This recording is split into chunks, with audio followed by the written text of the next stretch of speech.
Hello everyone, my name is Tabish Majru and today we are going to start a very fresh chapter from Laxmikanth, that is the historical background. I am going to create two videos. In part 1 I will discuss the company rule and in part 2 I will discuss the crown rule. In this video I am going to discuss the Regulating Act of 1773, Amending Act of 1781, Pitt's India Act of 1784, Act of 1786 and Charter Acts of 1793, 1813, 1833 till 1853.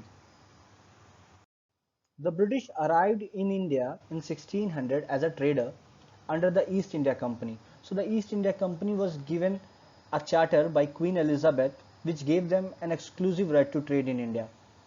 And in this video we are going to see how they gradually transformed from a trader to ruler.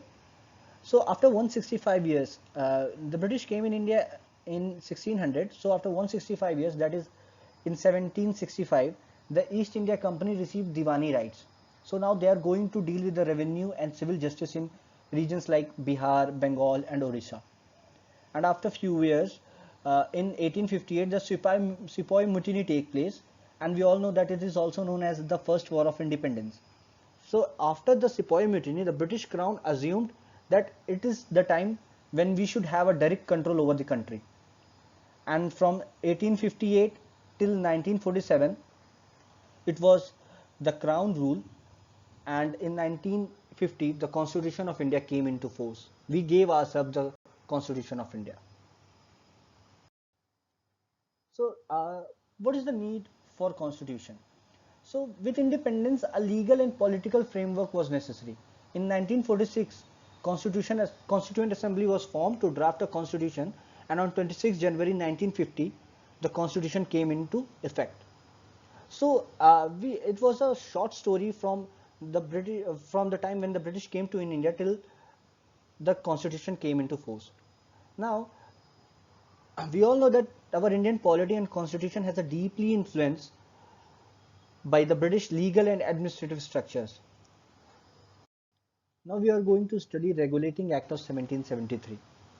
So this act was the first step by British Parliament to regulate the affairs of East India Company, as East India Company was getting powerful day by day and the officials of the East India Company were becoming rich day by day. So in order to have a restriction, in order to reduce the power of East India Company, this act was passed, and it marked the beginning of political and administrative control over India, and it also laid down the foundation of central administration in India. Central administration because a new post, Governor General of Bengal, was created, and Governor of Bombay and Madras became the subordinates of Governor General of Bengal. So I have already told you that the Governor of Bengal is now known as the Governor General of Bengal, a new post to oversee all presidencies. And at that time, the first Governor General of Bengal was Lord Warren Hastings. And this Governor General of Bengal is now having an executive council of 4 members to assist the Governor General. And the Governor of Bombay and Madras were subordinates of the Governor General of India. Earlier, all these three presidencies, like the Bombay, Madras, and Bengal, were independent. So the Regulating Act of 1773 also led to the establishment of Supreme Court in 1774. So the first Supreme Court was established in Fort William. This is the picture of Fort William, which is in Calcutta. So the first Supreme Court was set up at Calcutta, and it consists of one Chief Justice and 3 other judges. And the first Chief Justice at that time was Sir Elijah Impey. And the establishment of Supreme Court led to the start of a structured British judiciary in India.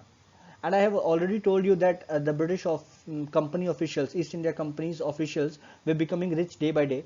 So in order to reduce corruption, there were some ethical restrictions on the company. Now the company servants were prohibited from private trade. Now they are not allowed to do private trade, and they were also not allowed to accept gifts or bribes from Indian. These things were aimed to curb the corruption. And the Regulating Act of 1773 also increased the British government control.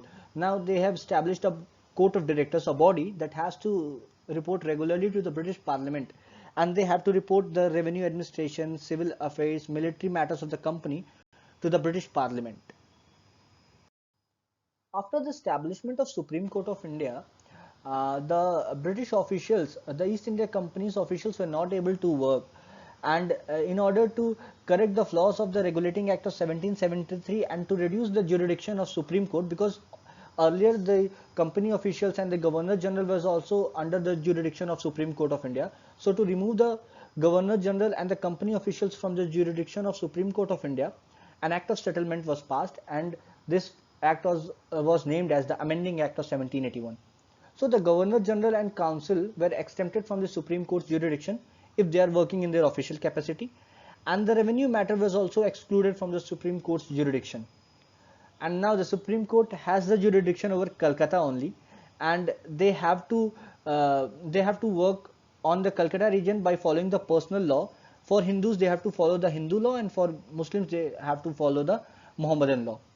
And the appeal from the provincial courts will not go to the Supreme Court, and now they will go to the Governor General in Council, means the Governor General of Bengal and their executive councils. So the Governor General of Bengal along with the Executive Council is known as Governor General in Council, and the Governor General in Council is now has the power to frame regulations for the provincial courts. In 1784, Pitt's India Act was passed. The purpose of this act was to better regulate the East India Company's rule in India. So this was the act which clearly separate the political and commercial function of the company.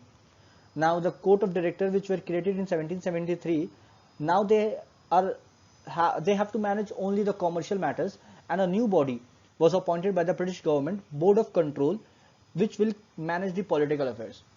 And this was the act which introduced the dual government system in India, and this was the act from where the British territories in India was officially called as the British possessions in India, and the British government has given the supreme control over the company's political administration with the act of 1784.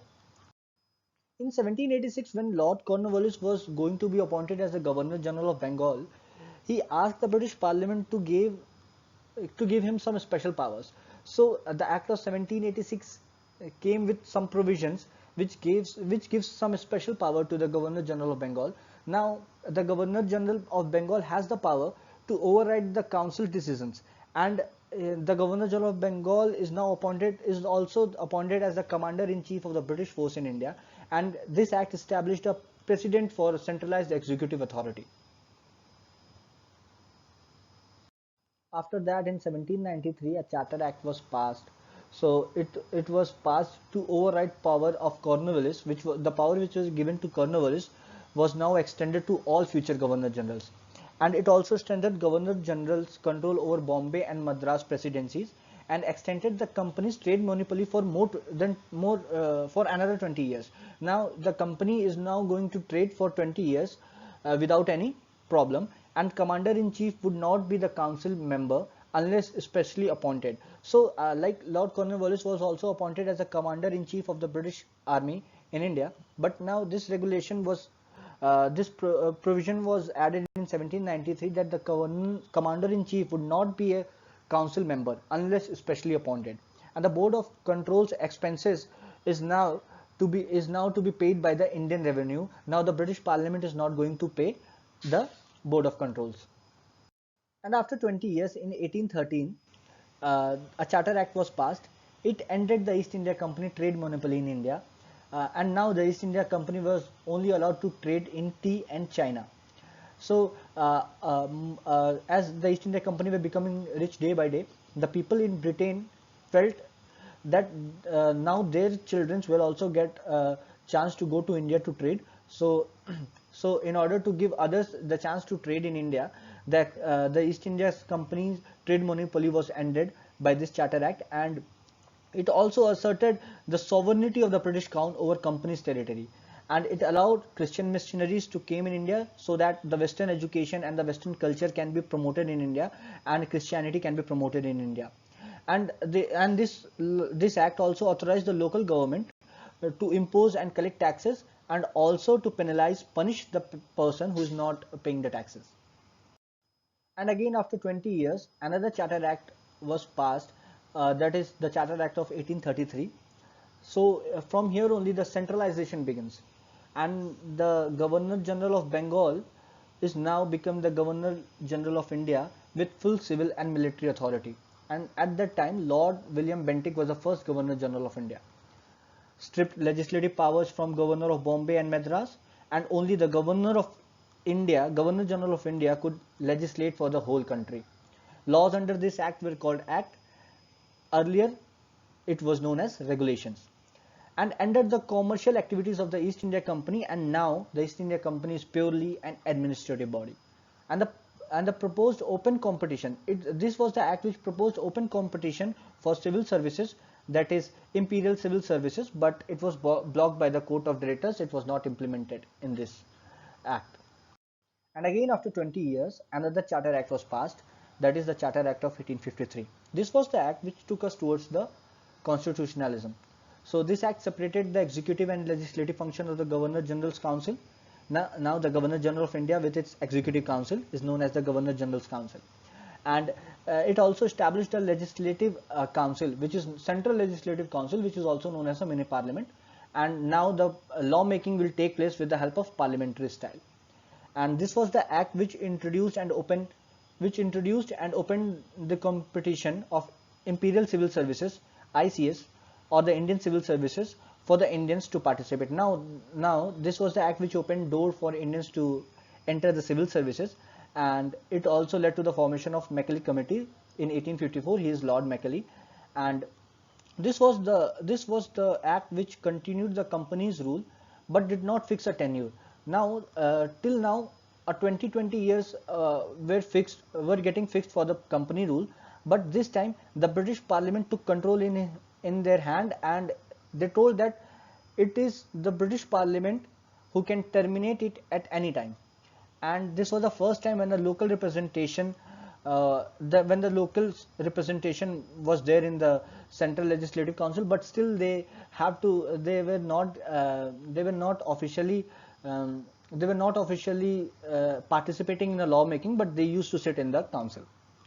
And this was the first part. So from 1773 to 1853, the company rule has been covered in this video, and soon I will meet you guys with the next part of the historical background, in which we are going to discuss the crown rule. Thank you so much for watching this video. Please subscribe, like, and share this video.